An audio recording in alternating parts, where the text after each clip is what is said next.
Olá, futuros e futuras canadenses! Hoje eu estou aqui com a Daniela e a gente vai falar sobre a profissão dela, né? Analista de negócios de TI, aqui no Canadá, né? Então, eu vou deixar a Dani se apresentar, contar um pouquinho da história dela, um pouquinho da carreira dela, né? Então, como foi que você veio parar aqui no Canadá, né? Trabalhando nessa área. E aí, depois a gente parte para as dúvidas que vocês deixaram no Instagram para ela. Então, mete Ok. bronca. Olá, pessoal. Meu nome é Daniela, né? Mas pode me chamar de Dani, que tá ok.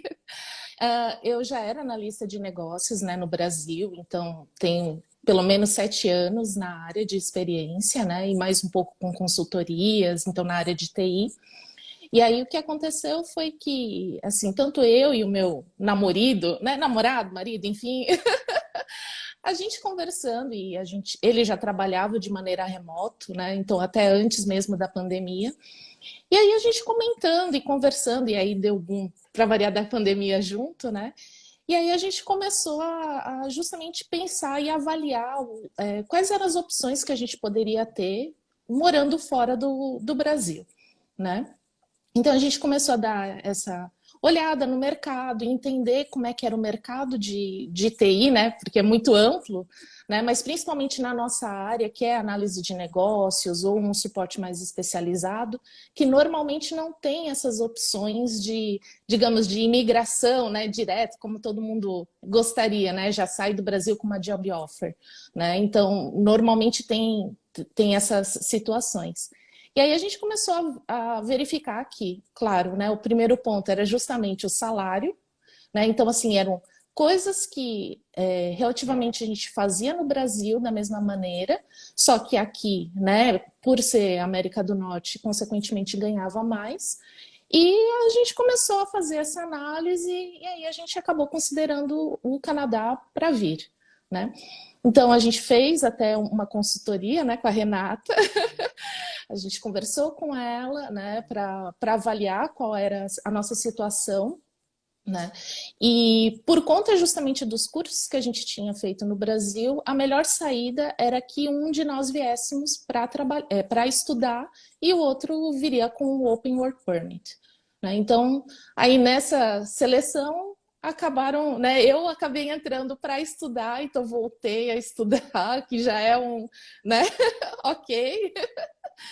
E aí foi isso. Então a gente veio. Então eu tô com um student permit aqui, né? Então eu tô como estudante, então só posso trabalhar part-time. E o Denis acabou vindo com o Open Work Permit, né? E aí foi isso. Ok, beleza, bacana. Então, eu vou começar com as perguntas, posso? Perfeito. Perfeito, então vamos lá. No Brasil, esse cargo estava sumindo e o povo de negócios, não os TI, assumindo o papel de Product Owner. Existe esse movimento aqui no Canadá? Então, acho que é interessante a gente falar, né, do analista de negócio. De fato, é uma profissão que ela acaba sendo um pouco generalista, né? Então, acontece da mesma maneira no Brasil e acontece aqui também, né? Então, assim, na real, digamos, o analista de negócios, a gente tem dois tipos de analistas de negócio. Então, tem um que é específico que trabalha em consultoria, então ele vai verificar gestão, sabe? Vai fazer análise de números, então você tem o analista financeiro, enfim, então existe esse analista de negócio. O outro, que é o analista de negócios de TI, digamos, então ele tem uma série de nomenclaturas que aí vão variar. Então pode ter analista técnico de negócios, então já ouvi essa expressão, ou analista de requisitos, analista funcional, tem uma série de denominações, né? Então o que acontece é que assim, toda empresa que faz software, ela precisa de uma pessoa que consiga entender o que o cliente precisa, então qual que é a necessidade que as pessoas estão tendo para aquele software e consiga traduzir para a linguagem dos programadores, né? Então que consiga fazer essa ponte. E aí o que acontece muito é que, consequentemente, né, o analista de sistemas virou o analista de negócios hoje em dia, né? Então ela começou, é uma profissão que parecia que estava em desuso, mas voltou agora com um pouco mais de força. E justamente o Product Owner, né, que o pessoal chama, que é o PO, ele aparece principalmente fazendo essa mesma ideia do analista de negócio, só que em ambiente que a gente chama de ambiente ágil, né? Então, normalmente esses ambientes de desenvolvimento ágil, né? Então, muito visto em startups, né? Então, eles têm uma maneira diferente de fazer tanto a gestão e desenvolvimento de sistemas. E aí, essa pessoa que faz essa tradução, né, do que as pessoas precisam para o sistema e repassar para os desenvolvedores, a gente acaba chamando né, esse perfil de Product Owner, né, de PO. Então, meio que dá para jogar nos dois lados, né? Então, o BA ele pode muito bem se transformar em PO e o contrário também é verdadeiro. Tudo vai depender de qual empresa que você está trabalhando, né? Bacana. Qual é mais ou menos o nível de inglês requerido como analista de negócios? Haha, essa é uma ótima pergunta. CLB 9. Por aí, ou até mais. Senhor, ok. O que acontece muito é porque, assim, uma das nossas bases, né, como analista de negócio, a gente precisa ser comunicativo. Então, a gente precisa entender muito bem o que as pessoas estão falando para a gente e, consequentemente, repassar essa informação, né? O que acontece muito é que as pessoas, a TI, por sinal, ela precisa que as pessoas falem inglês. Porque pode ser que você está trabalhando numa equipe global, ou então, por exemplo, eu já trabalhei muito em projetos que atendiam a América Latina, então o espanhol também agregava. Então, consequentemente, o inglês é um fator decisivo, né, para conseguir os empregos como analista de negócios aqui também. Okay. Analista de negócios de TI precisa saber programar ou ter formação na área? Olha, essa é interessante, porque assim, TI não é uma profissão regulamentada, né? Então, não precisa de um curso específico para que você atue na área de TI. O que acontece é que, muitas vezes, quando você faz essa intermediação, é necessário que, pelo menos, o analista de negócio saiba não a linguagem de programação específica, mas que ele entenda de lógica de programação. Né? Então, não precisa ser é uma linguagem X, Y, eu preciso saber Python, preciso saber C Sharp, Java. Não necessariamente. Mas pelo menos entender como é que as coisas funcionam do outro lado, né? Depois da análise em si. Ok. O que é diferencial na hora de conseguir um emprego? Além do inglês. Além do inglês, acho que esse é o primeiro ponto. E experiência. Né? É difícil, né? Principalmente deve ter algumas pessoas que estão entrando ainda nessa área agora, mas um dos diferenciais são justamente a experiência que você já teve em outros projetos, né? E vai daquela, né? Eu sempre falo que o analista de negócios ele precisa ser curioso, né? Então tá apto aí a conhecer de diversos processos. E aí vai desde financeiro até laboratório, que é o que eu faço hoje, né? E além de ser comunicativo, tem um pouco de cara de pau também. Ô, senhor. Pra que essa cara de pau? Pra que essa cara de pau toda é necessária, gente? Não, é necessário porque, assim, às vezes você não está conseguindo entender muito bem o que o cliente quer falar para você, né? Então, se você não tem a cara de pau de dizer assim, não entendi, fala para mim de novo, sabe? Ter esse pouquinho de humildade de entender, às vezes, que você não está conseguindo entender e pede para repetir e assim vai, né? Então, assim, eu vejo às vezes que tem né, alguns profissionais que acabam ficando, sabe, um pouquinho mais receosos. E nessa área, infelizmente, não dá para ser assim. Tem que pegar e dar as caras. Okay. Você acha que nessa área vale mais a sua experiência ou a sua graduação? Então, a graduação, de fato, ela não faz diferença alguma. Né? Então, por exemplo, eu não fiz bacharelado, por exemplo, então eu fiz análise e desenvolvimento de sistemas, então eu fiz um tecnólogo, né? O que acontecia muito era mais a lábia, né? Então, assim, contava muito a lábia de chegar e falar, olha, talvez não tenha a experiência necessária, mas eu tenho esse conhecimento, esse outro conhecimento que vai agregar.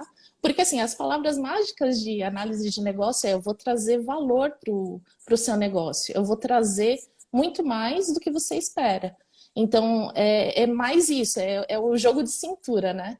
E a gente que é brasileiro sempre tem um pouco mais de jogo de cintura. Com certeza.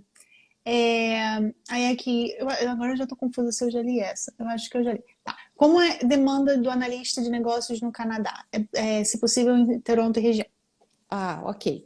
Então, depende, né? Depende, porque assim, existem as opções aqui. Eu trabalho remoto, mas eu já vi oportunidades que trabalham ou no modelo remoto, híbrido, ou inclusive presencial. O que acontece é que, assim, vamos supor, né, a pessoa vai e vê que é mais barato, né, imigrar para, sei lá, para das províncias do Atlântico. E se você acha uma opção de, né, uma oportunidade que é presencial, como é que você vai fazer se você está travado lá no lugar, né? Então, a questão da demanda em si existe, sim, né? Existe uma demanda, principalmente aqui na área de Vancouver, Toronto, e tem alguns polos de TI que também ficam em Winnipeg. Então, assim, eu tenho conhecidos que estão em Winnipeg, que também estão trabalhando com desenvolvimento, e, consequentemente, existe oportunidade, sim. Né? A questão é justamente ter essa noção que, dependendo da oportunidade, vai pedir para que você fique presencialmente em algum desses lugares. Entendi. Como achar vaga part-time em TI? Ah, essa eu quero ouvir. Essa eu quero ouvir. Então, não acha. Não acha, é simples assim.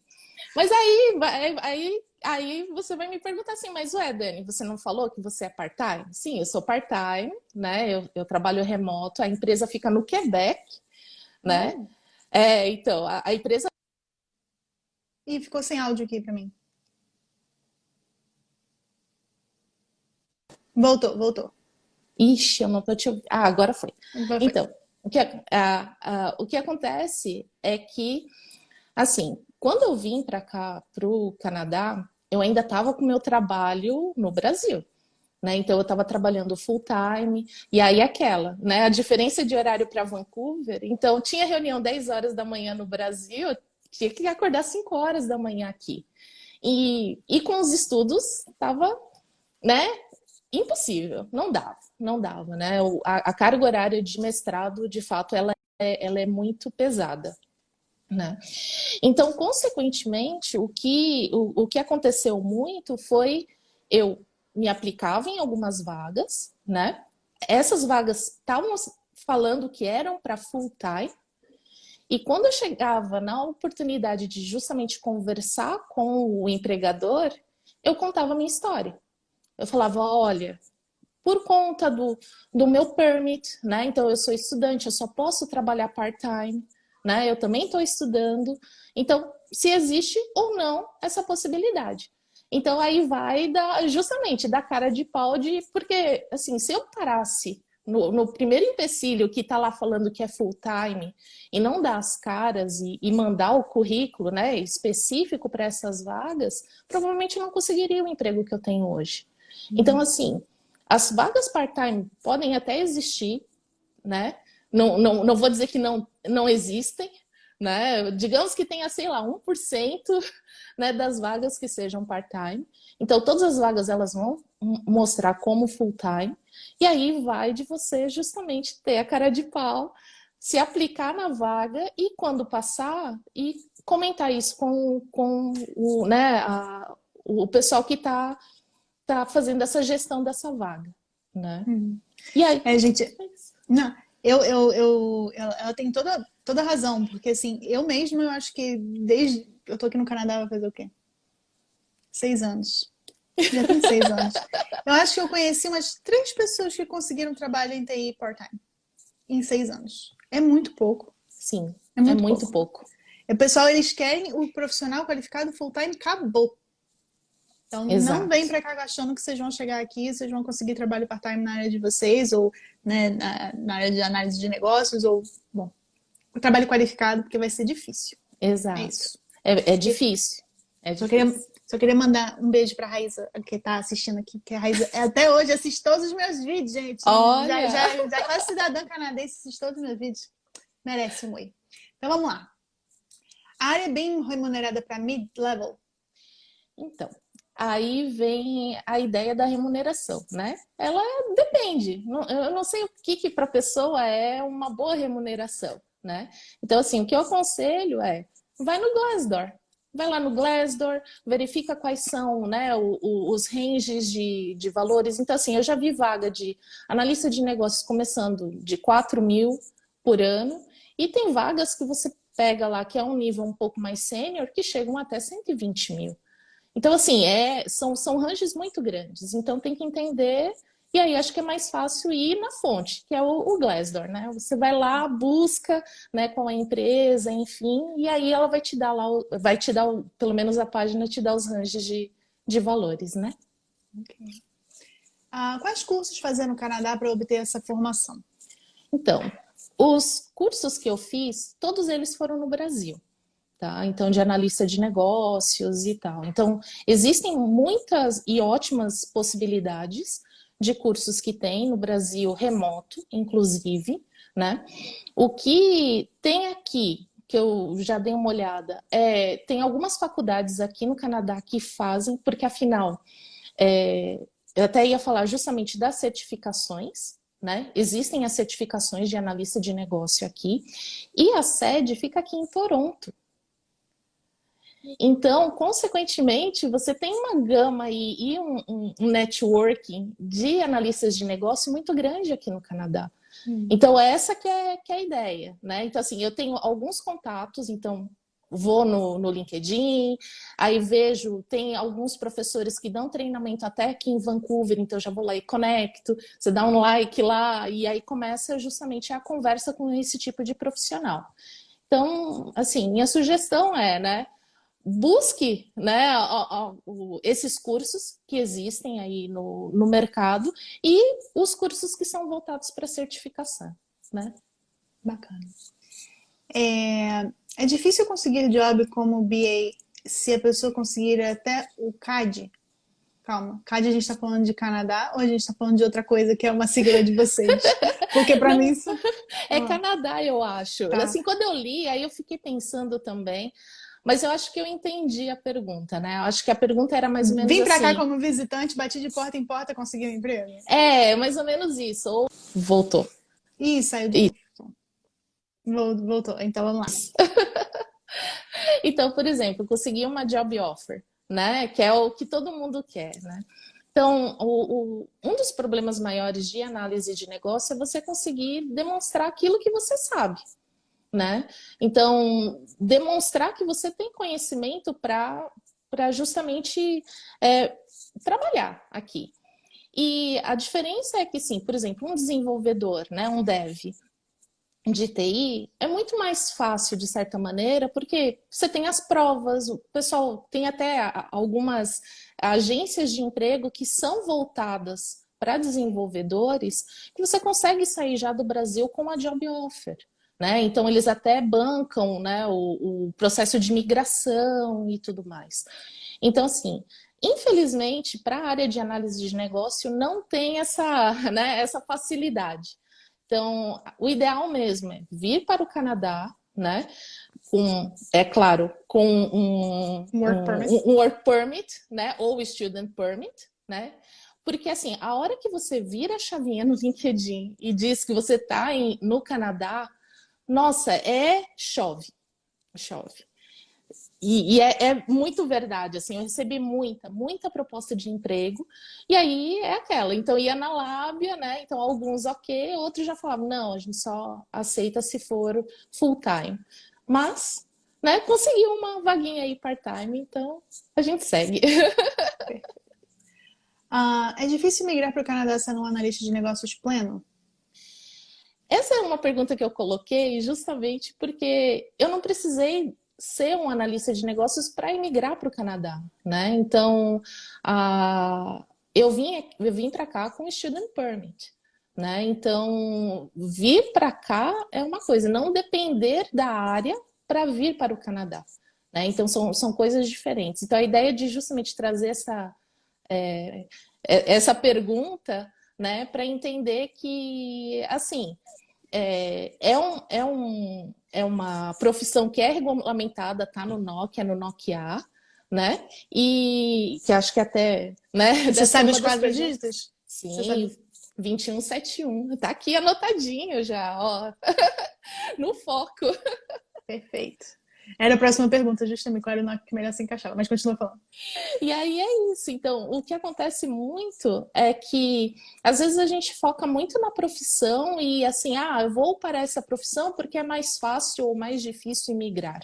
A questão não é essa, né? A questão é, tem que validar. Cada caso é um caso, né? Então, cada uma das situações também vai diferenciar. E aí, a que mais que se encaixou foi essa opção. De vir um estudando, o outro com o Open Work Permit, e aí, consequentemente, acabei conseguindo arrumar um emprego aqui também. Parei um college em análise de dados, mas como entrar na área sem experiência anterior? Então,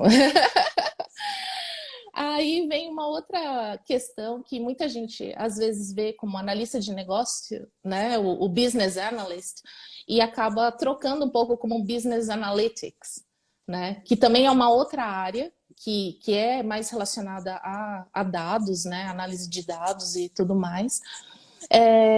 O primeiro passo, já vir fazer o college, já é uma baita experiência, né? Porque é a experiência canadense que você está tendo aqui estudando nessa área. E aí, consequentemente, quando vem para cá, você acaba construindo toda uma rede de conhecidos, e aí vai LinkedIn, professores, enfim.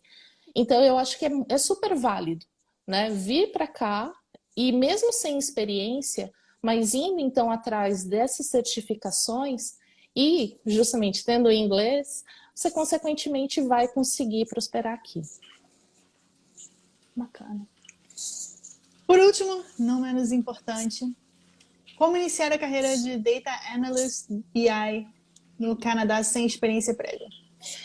Essa é outra pergunta também legal. Assim, por mais que não seja muito a minha área, né, de análise de dados e tal, mas eu tive que aprender de certa maneira, porque dependendo dos projetos que a gente fazia, principalmente para trazer novos, como é que eu posso dizer, novas features, né, novas partes de algum sistema, alguma novidade, então normalmente a gente tem que se basear, né, em decisões que fazem sentido para o mercado.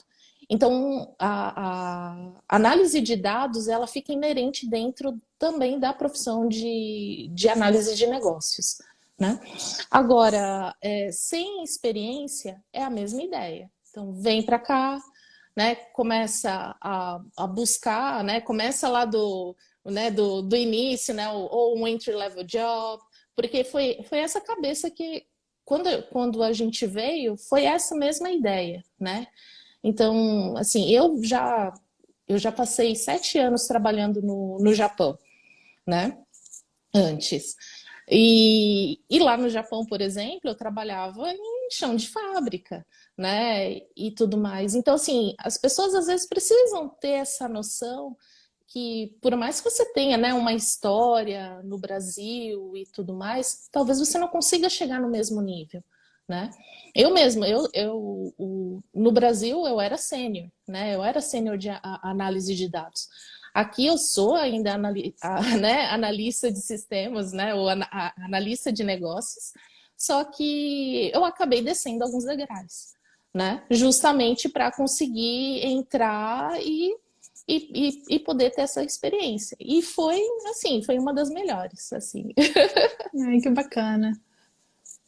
Eu acho que é isso, gente. Eu aprendi muita coisa diferente hoje. Que bom! E, gente, eu quero que vocês sentem o dedo no joinha, sentem o dedo no coraçãozinho para agradecer o tempinho que a Dani tirou para conversar com vocês. Olha, os seus seguidores vieram aqui elogiar um monte. Não sei se você viu, todo mundo ali elogiando você ali no comecinho. Foi muito bacana ouvir você falar. Você tem uma didática, sabe, uma didática para falar, sabe? Não sei para explicar, assim, uma área que eu mesma não entendo nada, eu entendi um pouco mais sobre a área, né? Então, acho que, bom, todo mundo que está me assistindo aqui conhece sobre a área, sou eu aqui a única leiga. Socorro. Imagina, mas é muito comum, né? Então, assim, normalmente quando precisa ir em algum novo projeto, então as pessoas às vezes não entendem, né, qual que é o papel do analista de negócio ali naquela situação, né? Então a gente precisa justamente ter essa paciência de certa maneira, né, para explicar, para que as pessoas entendam qual que é o nosso papel, para que a gente consiga, né, fazer um trabalho melhor e justamente como, né, o pessoal sempre diz, trazer valor para o negócio, sabe? Só aquelas palavrinhas, né, que, ó, anotem, por favor, porque, assim, isso na, na- nas entrevistas é o máximo, assim, é tudo que os caras querem falar, assim, não, eu sou problem solving, sabe? Só as palavras bonitas que você coloca e o recrutador brilha os olhos, sabe? É muito engraçado. Nossa, a gente pode fazer uma live só sobre isso. Você tem muitas dicas assim, Muitas, ó. muitas. Stephanie, chama essa mulher de novo para conversar com a gente. Agora eu quero saber todas, Não, tem vários, assim. E aí, assim, por isso que a gente fala que precisa ter lábia, né? A segunda pessoa que tem mais lábia aqui é o meu namorado aqui, né? Porque é a mesma ideia. Até mês passado, ele estava ainda como especialista de suporte, né? Aqui no Canadá também. Aí, né, tipo, já estava meio cansado, enfim, e começou a fazer a mesma ideia de mandar, né, os currículos, enfim, né, entender como é que estava o mercado. E aí, na Lab, a pessoa virou head aqui de técnico, tipo, deu um pulo né, digamos, na job description, né, e justamente deu um pulo aí de salário. Então, assim, existem as palavras-chave, existem as maneiras para você colocar no LinkedIn para justamente atrair, né, os recrutadores, né, porque eles estão lá, né, tá ali, ao outro lá. A sutil arte de falar o que querem ouvir. Exato. Nossa, Exatamente. ensina. Aí, ó. O Denis. Então, é bem isso. Justamente, a gente não tem que usar um pouquinho, às vezes, do marketing, né? Assim, eu também não sabia marketing, eu fui aprender aqui, mas a gente acaba utilizando todas essas áreas para fazer com que o empregador queira você, né? Ele vai te escolher. Então, você vai buscando as palavras-chave que é o que ele quer ouvir, né? Então, dá para a gente fazer outra live depois. Stephanie vai entrar em contato com você. Fica tranquila. Dani, de coração, muito obrigada pelo tempinho que você tirou. Gente, senta o dedo. Se você não sentou antes o dedo no joinha no coraçãozinho, você vai sentar agora. E eu vou deixar a Dani se despedir. E eu vou me despedir também de vocês, gente. Até segunda-feira que vem com mais live aqui no Kit no Canadá. E agora ela pode se despedir. Eu queria agradecer todo mundo, né? Principalmente os meus amigos e tal, e muita gente até da comunidade também, né? Então, eu sou voluntária, né, do IIBA, mas o capítulo Brasil. Então, eu queria muito agradecer, principalmente aos meus colegas, né, de profissão. Então, a Aline, que saiu, né, distribuindo, né, os links, a Renatinha, a Nani, o Felipe. O Felipe também está aqui em Calgary, também da área de TI. Então, a gente conversa, enfim. Então, é uma comunidade muito unida, né? E é isso, gente. Vocês estão aí, ó, tem aí meu Instagram, né, Daniela Massucchi. Pode me acessar também no LinkedIn, que também é Daniela Massucchi. A gente conversa, né, bate um papo, né? Se estiverem em Vancouver, vamos agora aproveitar, tomar um cafezinho, né? Mas é isso. Muito obrigada a todos. Gente, bom final de semana para todo mundo. A gente se vê na próxima. Tchau, tchau. Tchau, tchau.